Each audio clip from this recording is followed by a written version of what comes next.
IT technology सॉफ्टवेअरवाल्यांना काही scope आहे या इकडे? IT and software अशी इंडस्ट्री आहे ना, it is very vast. It doesn't fall under one category and each IT company cannot solve every problem.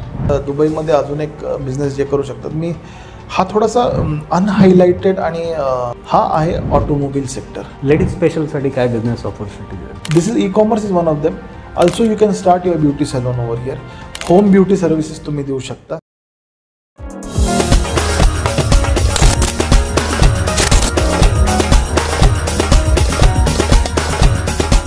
अजून areas आहेत तुला वाटतं? IT टेक्नॉलॉजी सॉफ्टवेअरवाल्यांना काही स्कोप आहे या इकडे बऱ्यापैकी? IT म्हणा, सॉफ्टवेअर म्हणा, IT अँड सॉफ्टवेअर अशी इंडस्ट्री आहे ना, same it is very vast. It doesn't fall under one category. हे एवढे एक बिझनेस म्हणायला गेलो ना आपण, एक छोटं एक्झाम्पल घेऊ. IT सॉफ्टवेअर थोडं लोकांसाठी कॉम्प्लेक्स. जसं एक रेस्टॉरंट घेऊ.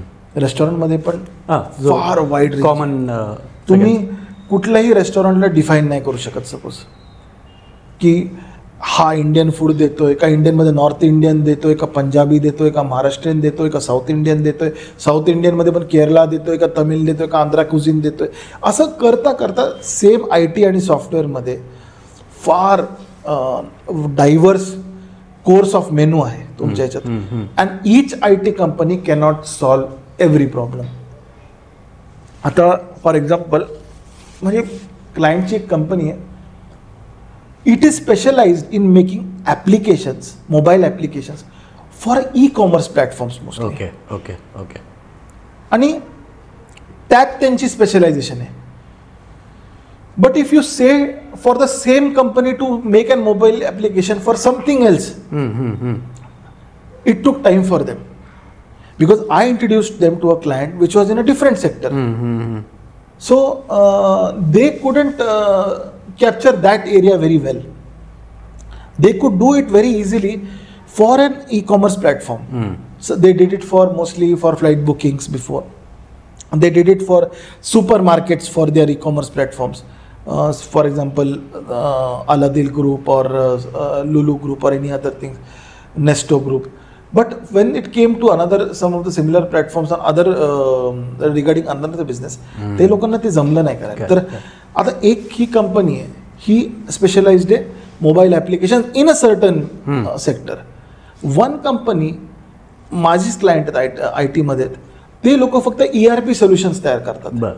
क्लायंटसाठी ERP म्हणजे तुमचं अकाउंटिंग सोल्युशन्स मोस्टली, आणि अकाउंटिंग मॅनेजमेंट म्हणा, किंवा तुमचं इन्व्हेंटरी मॅनेजमेंट म्हणा, किंवा सेल्स मॅनेजमेंट म्हणा, किंवा टॅक्स मॅनेजमेंट म्हणा, यासाठी तुमचं मेन एक सोल्युशन, सॉफ्टवेअर सोल्युशन बनवून देतील. बाकी त्याची परत हे नाही. एक जे आहे ते आता हे ERP सोल्युशन्स बद्दल झालं.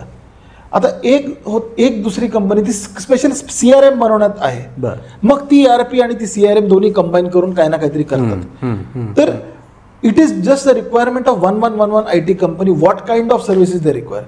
एक जी कंपनी आहे IT, माझेच क्लायंट आहेत दुसरे, बालाजी कन्सल्टंट्स म्हणून, ते त्यांची जी स्पेशलायझेशन आहे that is mostly in the networking part.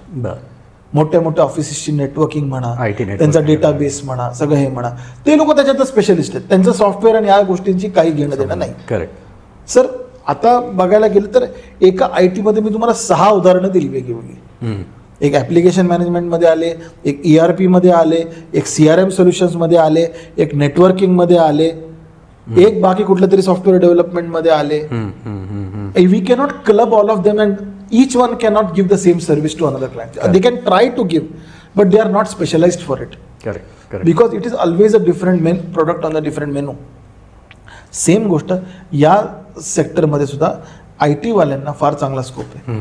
If you are specialized in any sector and you market yourself well that I am into this sector and I am designing so and so solution for your such type of products. काही IT products कंपन्या त्या फक्त हेल्थकेअरसाठी काम करतात.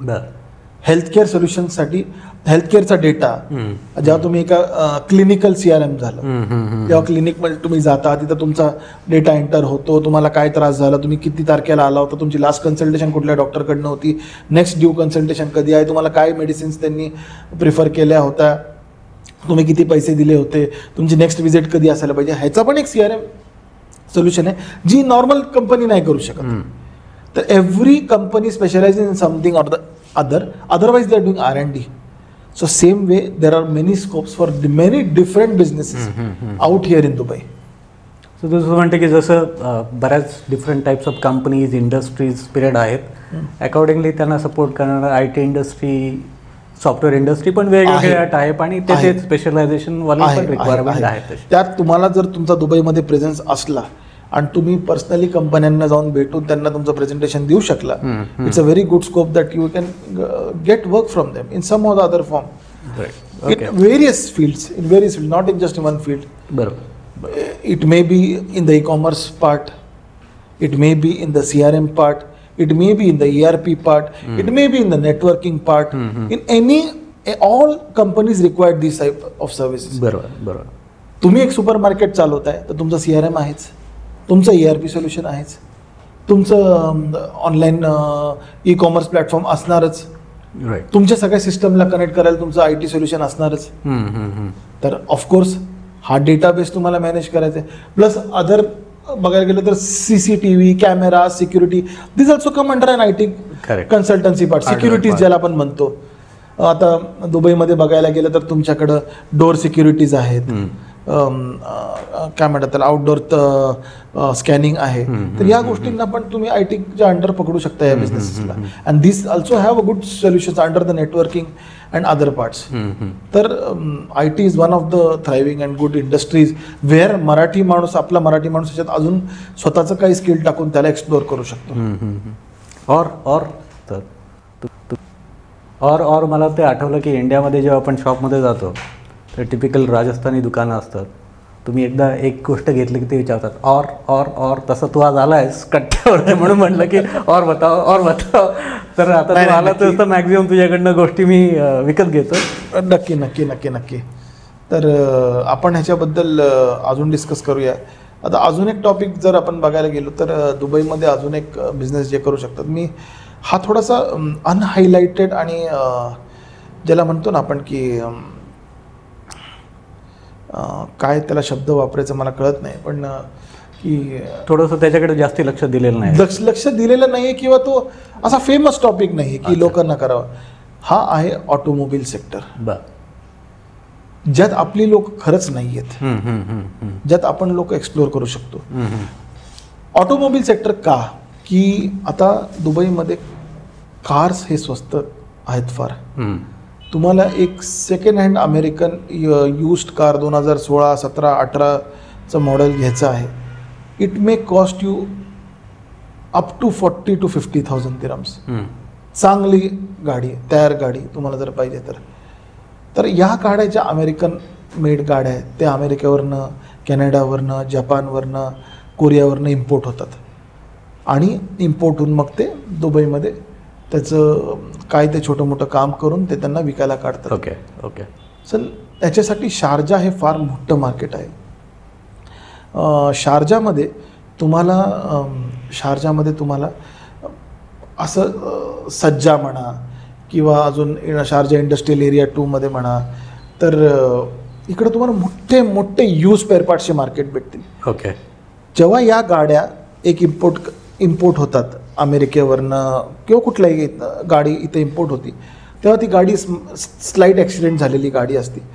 मग त्याचे spare part तुम्ही second hand मार्केटमधून मिळतात ते तुम्हाला, ते स्पेअर पार्ट तुम्हाला सेकंड हँड मार्केटमधून आणायचे, ती गाडी परत रिपेअर करून तयार करायची आणि ती विकायला ठेवायची. ती सुद्धा it also comes under, you can sell it under an e-commerce platform.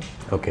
आणि काढून ऑनलाईन टाका आणि येस, तुम्ही ऑनलाईन करून तुम्ही विकू शकता ती गाडी. ओके. हो. आणि असे बरेच गॅरेजेस आहेत आणि बरेच हे आहेत या टाईपचे सर्व्हिसेस देतात. आणि किंवा तुम्ही जर एक इंडिव्हिज्युअल, तुम्ही जर म्हणाल आपण एक सिंगल एंटरप्रेन्योर आहोत, म्हणजे आपण सिंगल इंडिव्हिज्युअल काम करतोय, आपल्याला त्या इम्पोर्ट कंपनीकडे जायचं आहे, 2-3 इम्पोर्ट कंपनी आहेत, त्या इम्पोर्ट कंपनीकडे जाऊन तुम्ही गाडी, त्यांच्या तिथं गाडीचं सगळं डिटेल्स येतात, ती गाडी तुम्ही इम्पोर्ट करू शकता. किंवा इथल्या ऑप्शन्समधनं पण तुम्ही मराबा ऑप्शन्स वगैरे आहेत, बरेच ऑप्शन्स आहेत तिथं, त्या ऑप्शनमधून तुम्ही गाडी घेऊ शकता. ओके. ती गाडी काढून तुम्ही तयार करू शकता आणि तयार करून स्वतःच तुम्ही तयार करून गॅरेजमध्ये जाऊन समोर उभं राहून ती काय स्पेअर पार्ट लागतात तर तुम्हाला लिस्ट देईल, तुम्ही ते आणून वगैरे त्याच्याबरोबर निगोशिएट कॉम्प्रोमाइज करून ती गाडी बनवू शकता आणि ती गाडी तुम्ही पेंट वगैरे करून व्यवस्थित त्याला तुम्ही तुमच्या पेजेसवर किंवा कुठेतरी डिस्प्ले करून त्याला तुम्ही विकायला काढू शकता. Okay okay. आणि दुबईच्या फेसबुकवर असे बरेच यूज कार्स इन दुबईचे बरेच पेजेस आहेत जिथे तुम्ही या गाड्या ॲडव्हर्टाईज करू शकता आणि एकदा त्याला कस्टमर आला डुबिझलवर पण टाकू शकता. डुबिझल म्हणून एक ऑनलाईन ई कॉमर्स प्लॅटफॉर्म आहे ज्यात तुम्ही यूज गाड्या सेल करू शकता. बरं. तिथेही तुम्ही ती गाडी लिस्ट करू शकता आणि त्या गाडीला कस्टमर आला की तुम्हाला दाखवायचं आणि विकायचं आहे. एका गाडी मागे जर तुम्ही 10,000 दिरहमचा प्रॉफिट केला तरी तुम्ही महिन्याभरात 3 गाड्यांचं तुमचं इन्व्हेस्टमेंट किती आहे 50,000 दिरहम असेल एक्झाम्पल, तर 50,000 × 3 तुम्ही लावल्या तरी तुमचं 1.5 लाख दिरहममध्ये म्हणजे 30 लाख रुपीजमध्ये जवळपास तुमचं चांगला खासा तुमचा बिझनेस तुम्ही हे करू शकता. म्हणजे तुमचा 30 लाख इन्व्हेस्टमेंट ज्याची तयारी आहे तो हा बिझनेस नॉर्मली आणि चांगल्या प्रकारे करू शकतो. मर्सडीज चांगल्या मॉडेल्स 2017, 18, 19 मॉडेल चांगल्या कमी प्राईसमध्ये 50-60 हजार दिरहममध्ये येतात. आर्माडा किंवा आपण निसान पेट्रोल ज्याला म्हणतो ती गाडी 50-60 हजार दिरहमच्या आसपास येते. 2018-19 मॉडेल येते आजच्या रेटला. तर असं काहीच नाही की फार काही हे मिनिमम इन्व्हेस्टमेंटमध्ये तुम्ही हा बिझनेस करू शकता. Okay. Also you can start your on garage, you can start your own mechanical workshop where you can give your clients the same service for repairs and maintenance and every other things for accidents and all. If you are interested in this industry you can surely go ahead. Two wheeler वगैरे कसं market आहे UAE मध्ये आहेत का two wheelers? To व्हीलरचं market फार कमी आहे आणि काय फार एक्सपॅन्ड होण्यासारखं मला याच्यात दिसत नाही. हे माझं पर्स्पेक्टिव्ह आहे, पण आहे, पण it's very secluded and limited to some people. But 4-wheeler is of course a very big market. Okay. For automobiles. Okay. This is one of the business अजून मी म्हणू शकतो. आणि बरं, मला एक तुला अजून विचारायचं आहे की ऑटोमोबिल्सबद्दल नाही, लेडीज स्पेशलसाठी काय बिझनेस ऑपॉर्च्युनिटीज आहेत? आपण बाकी सगळे जनरल हे टॉपिक्स बरेच डिस्कस केले आहेत, स्पेशलाइज फील्ड्स. एखाद्या कुठल्या महिला उद्योगाला काही आपल्या इथं बिझनेस इन्व्हेस्टमेंट करायची आहे किंवा तिला काही ऑपॉर्च्युनिटी बघायची आहे तर त्यांनी कुठले सेक्टर्स कुठल्या टाईपचे बिझनेसेस करू शकेल किंवा निवडावे शक्यतो की जे इकडे त्याला बऱ्यापैकी डिमांड आहे? आता मी तुम्हाला महिलांबद्दल जे सांगितलं त्याच्यात आपण आधीच थोडंफार कव्हर केलेलं आहे. अच्छा, ते एक त्याच्यात ई कॉमर्स झालं. E commerce. Okay, correct. This is one of the best business where women with low investment can make something out of it. Okay. With a low cost or something. आपण त्याच्यात म्हणू शकतो की कमीत कमी इन्व्हेस्टमेंटमध्ये महिला हा बिझनेस करू शकतात ई कॉमर्सचा. काहीही बनवा, कुठलीही छोटी गोष्ट तुम्ही घरी फूडपासून सुरुवात करा किंवा स्वेटर्स म्हणा किंवा तुम्ही मार्केटमधनं काही क्लोथ्स म्हणा ज्या तुम्ही होलसेल मार्केटमध्ये घेऊ शकता आणि त्याला तुम्ही तुमच्या ई कॉमर्स प्लॅटफॉर्ममध्ये तुम्ही त्याला प्रॉपरली हे करून किंवा इंडियावरनं काही प्रोडक्ट्स मागवा जे कमी डिमांडमध्ये आहे तिथं. म्हणजे डिमांड इथं जास्त आहे पण तिथं प्रोक्युरमेंट इथं कमी आहे कारण की तेवढं सप्लाय नसेल. बरोबर. आणि हे ब्युटी सलोन्स आणि हे परफ्यूम या साईडला कितपत scope? Yes, I am coming to that. This is e commerce is one of them. Also you can start your beauty salon over here. Home beauty services तुम्ही देऊ शकता. हा एक चांगला बिझनेस आहे. ज्यांना ब्युटी सलूनला नाही यायचं त्यांना मॅनिक्युअर पेडिक्युअर किंवा अशा काही सलोन सर्व्हिसेस आहेत ते तुम्ही त्यांना होम सर्व्हिसेस देऊ शकता. ह्यासाठी ई कॉमर्स प्लॅटफॉर्म्स पण अवेलेबल आहेत. अर्बन कंपनी आहे, जस्ट लाईफ आहे, ह्या सुद्धा या सर्व्हिसेसमध्ये ऑलरेडी ॲक्टिव्ह आहेत. आणि ब्युटी सलून म्हणा, होम ब्युटी सर्व्हिसेस म्हणा, होम जर आपण म्हणायला गेलो तर फिजिओथेरपिस्ट ज्या महिला आहेत ते फिजिओथेरपीच्या वेगळ्या सर्व्हिसेस तुम्ही घरी देऊ शकता लोकांना. परत अजून म्हणायला गेलं तर आपण ऑनलाईन ट्युटोरियल्स आहेत महिलांसाठी. जर तुम्हाला ऑनलाईन ट्युटरिंग करायचं आहे मुलांसाठी, मुलांना छोटी मोठी ट्युशन्स द्यायचे आहेत, ऑनलाईन ट्युटरिंग आहे. डे केअरचं वगैरे कसं स्कोप आहे इकडे या साईड? डे केअरला तुम्हाला लायसन्स लागतं आणि डे केअरचं लायसन्स तुम्हाला प्रॉपर लायसन्स घेऊन डे केअरचं अप्रुव्हल येतं KHDA मगच तुम्ही ते डे केअर चालू शकता. डे केअर नाही तर तुम्ही इथं normally it's not easy to start a day care but you can do it but it's not a home driven business. It's there for ladies but प्रोफेशनलीच करा. It's a professional. इन्व्हेस्टमेंट लागते, बरं investment लागते त्याच्यात तुम्हाला. म्हणजे there will be audience ज्यांची इन्व्हेस्टमेंटची पण तयारी आहे. Yes yes. There must be looking for avenues. आणि तर कदाचित प्लस महिलांसाठी तुम्ही बघायला गेलं तर ब्युटी प्रोडक्ट्सचे बिझनेस आहेत. ऑनलाईनवर पण आहेत, ऑफलाईन सुद्धा आहेत. ओके. प्लस तुम्ही बनवू शकता ब्युटी प्रोडक्ट्स म्हणल्या, अजून प्लस क्लोदिंग आहे, टेक्स्टाईल आहे, वेगळ्या वेगळ्या ट्रेडिशनल क्लोदिंग म्हणा, वेस्टर्न क्लोदिंग म्हणा, ह्याचे तुम्ही बिझनेसेस करू शकता.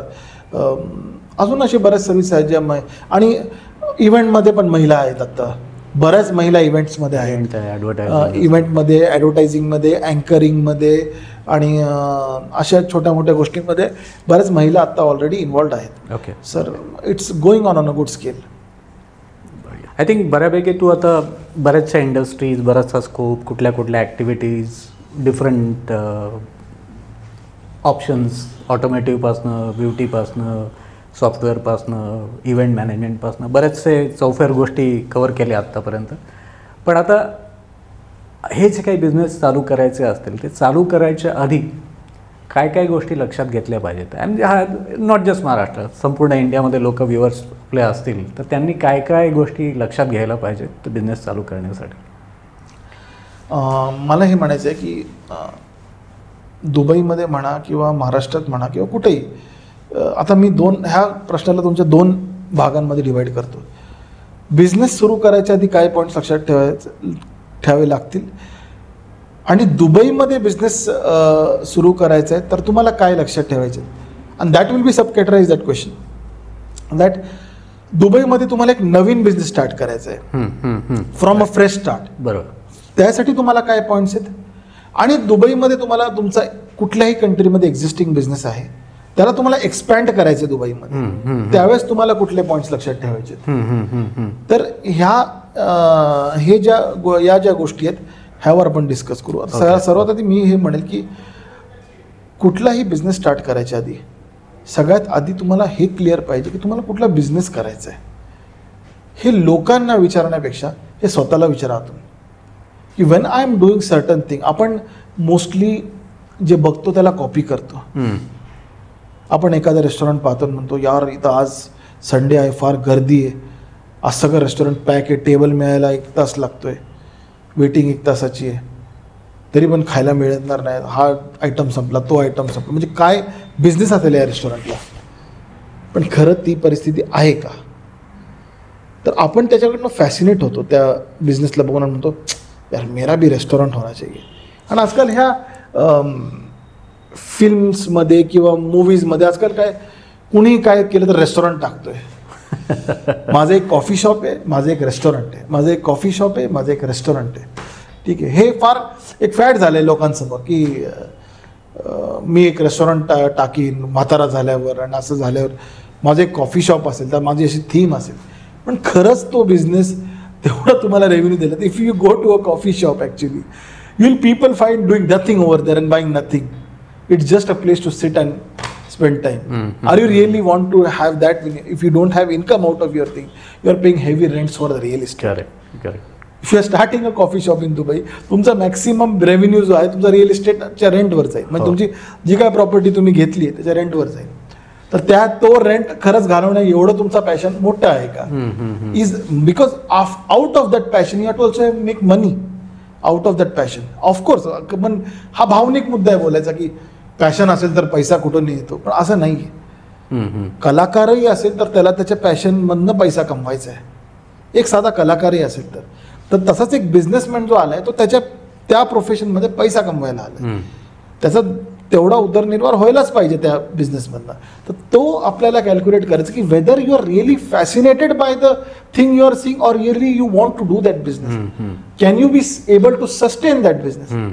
अशीच एक कल्पना 2017 माझ्या मनात आली आणि मला वाटलं यार मी पण एक रेस्टॉरंट करावं. सगळे रेस्टॉरंट टाकतं. आणि त्यावेळेस पुण्यात बरेच असे ब्रँड्स, चहाचे ब्रँड्स येत होते. गुळाचा चहा, प्रेमाचा चहा, आणि सुगंधाचा चहा, काय चहा, तो चहा.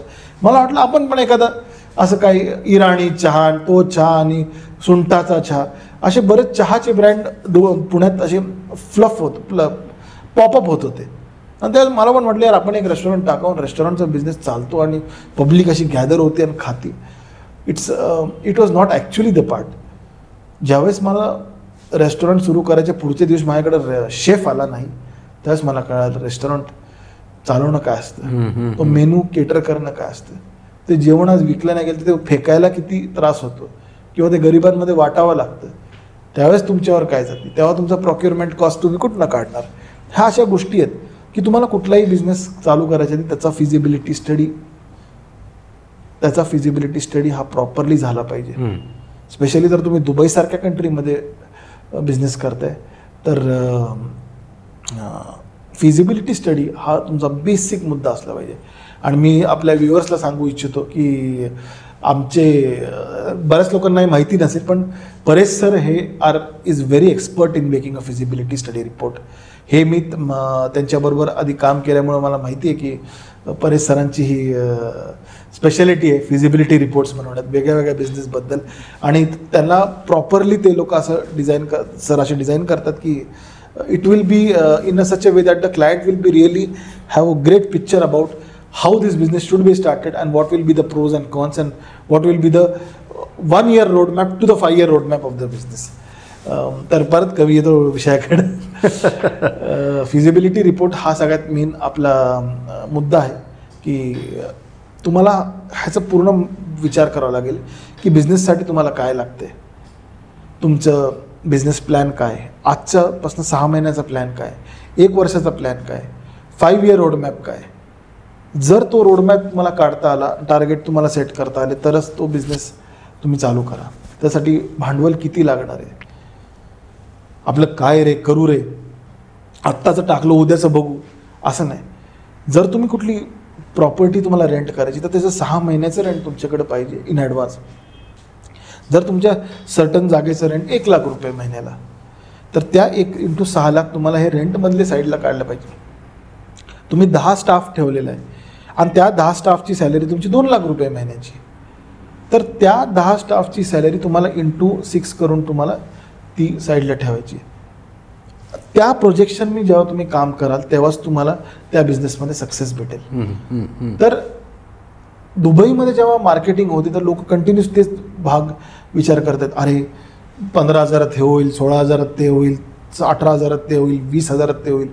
बट त्याच्या मागची जी कॉस्ट आहे ती लोकांना माहीत नाही की ॲक्च्युअल बिझनेस करायला, कुठला बिझनेस करायला किती पैसे लागतात, हे फार महत्त्वाचं आहे.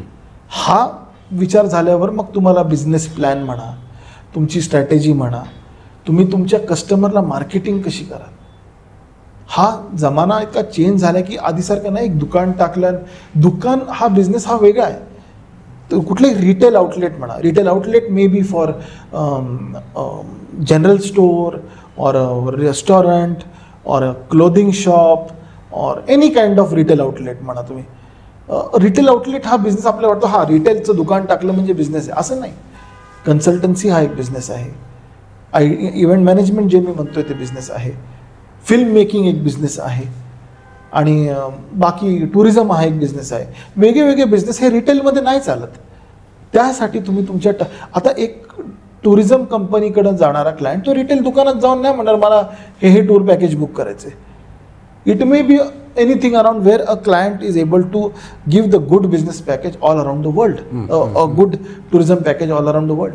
सेम गोष्ट तुम्हाला इथे लागू होते की तुम्हाला तुमचा टार्गेट ऑडियन्सपर्यंत कसं पोहोचायचं आणि त्यासाठी तुम्ही कुठली मार्केटिंग स्ट्रॅटेजी वापराल आणि त्यासाठी तुम्ही चांगली मार्केटिंग एजन्सी कशी हायर कराल आणि कुठली मार्केटिंग स्ट्रॅटेजी तुमच्यासाठी काम करेल. आता एक एक्झाम्पल घ्या, influencer marketing.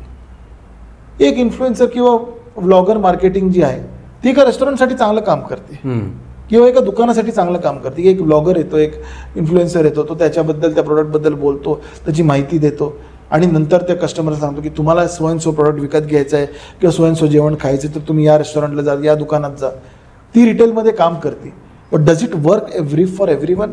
Correct. So does that influencer really reaches the target audience?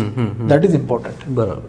So I mean specially आता आपण डिस्कस की न्यू बिझनेस करण्यासाठी हे आधी सगळ्या गोष्टी फिजिबिलिटी चेक करून घ्यायच्या, मग ते ऑपरेशनल पार्ट असेल, मार्केटिंग असेल आणि मग या सगळा डेटा कलेक्ट करून ते फायनान्शियलमध्ये कसं कल्मिनेट होतं आहे, कसं त्याचं P&L दिसतं आहे वगैरे वगैरे, इक्विटी रिटर्न ऑफ इन्व्हेस्टमेंट वगैरे येतं आणि अकॉर्डिंगली मग तुम्ही डिसिजन घ्या फॉर न्यू बिझनेस. एक्झॅक्टली. आणि एक्झिस्टिंग बिझनेस असेल, समजा कोणाचा इंडियात बिझनेस आहे, अजून कुठल्या तरी दुसऱ्या कंट्रीत आहे, त्यांना जर का दुबईत बिझनेस शिफ्ट करायचा आहे किंवा इकडे एखादं गोष्ट ओपन करायची आहे, मग एखादी ब्रँच ओपन करायची की इकडं ऑफिस ओपन करायचं आहे, तेव्हा कसं असेल? किंवा एक्झिस्टिंग दुबईतच बिझनेस असेल त्यांना एक्सपांड करायचं असेल, आता इंडियातला बिझनेस इकडे एक्सपांड करायचा. तुम्हाला याच्यावरचं एक छोटं उदाहरण देईल मी.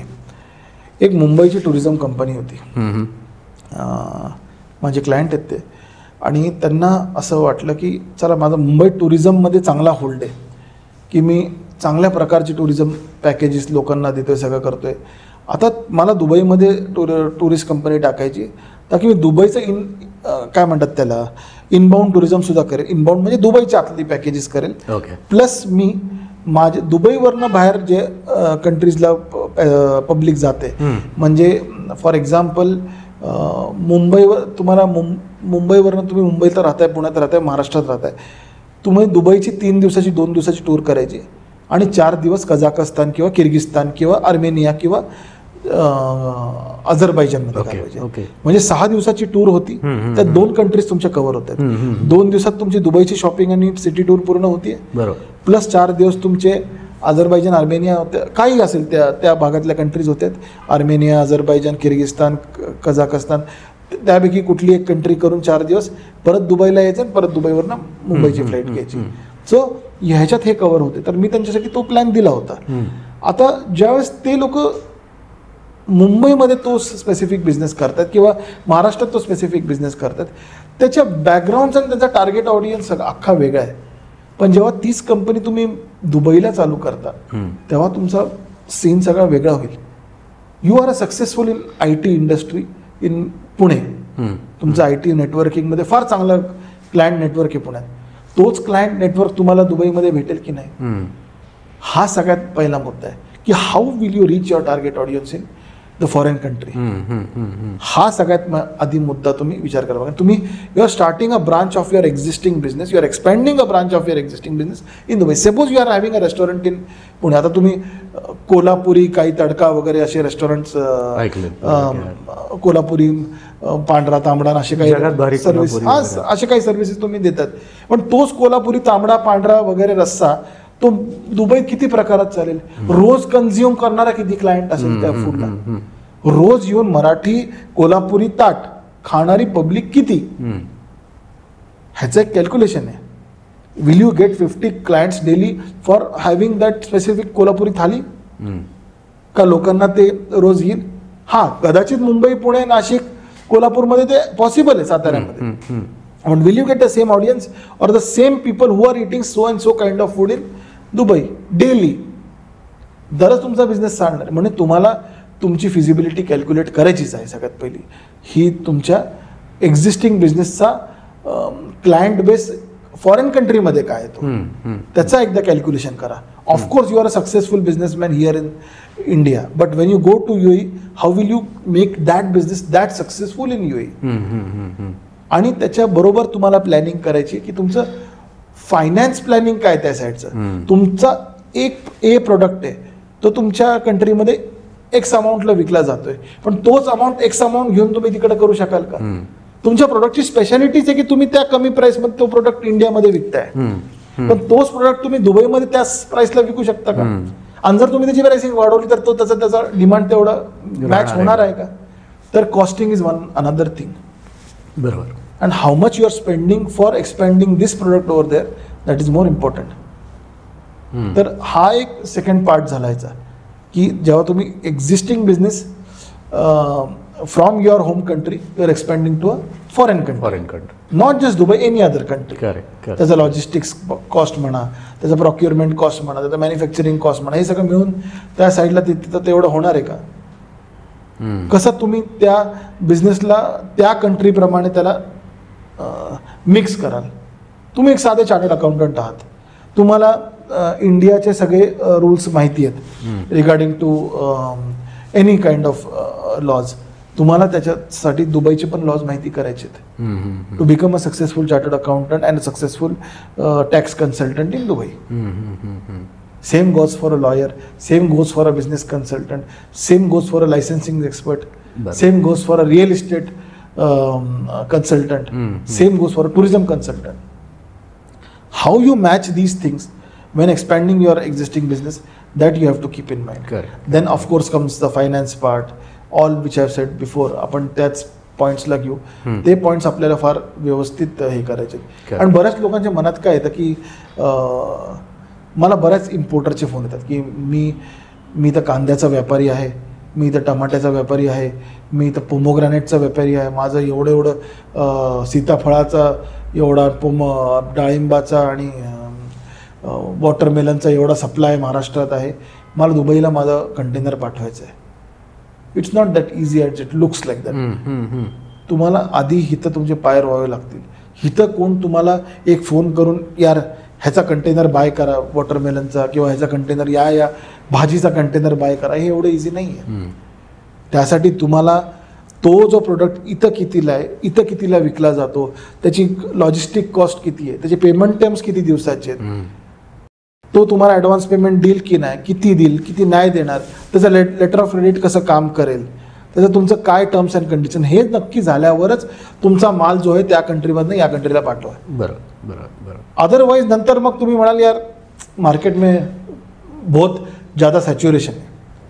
हा मोस्टली सप्लायर्सचा मला क्वेश्चन आणि फीडबॅक आहे. बरोबर. तर ॲज यू सेड प्रॉब्ली दोन्ही केसेसमध्ये तुमचं एक्झिस्टिंग असेल किंवा न्यू बिझनेस, तुमचं आधी ब्ल्यूप्रिंट ती पेपरवरती रेडी पाहिजे. अप्लाय युअर माइंड, सगळ्या दोन्ही feasibility studies at both the cases तुम्ही प्रिपेअर करा, मगच डिसिजन घ्या. Exactly. Before making a big investment थोडा स्पेंड करून त्याची फिजिबिलिटी चेक करा आणि then you think about whether to go for it or no.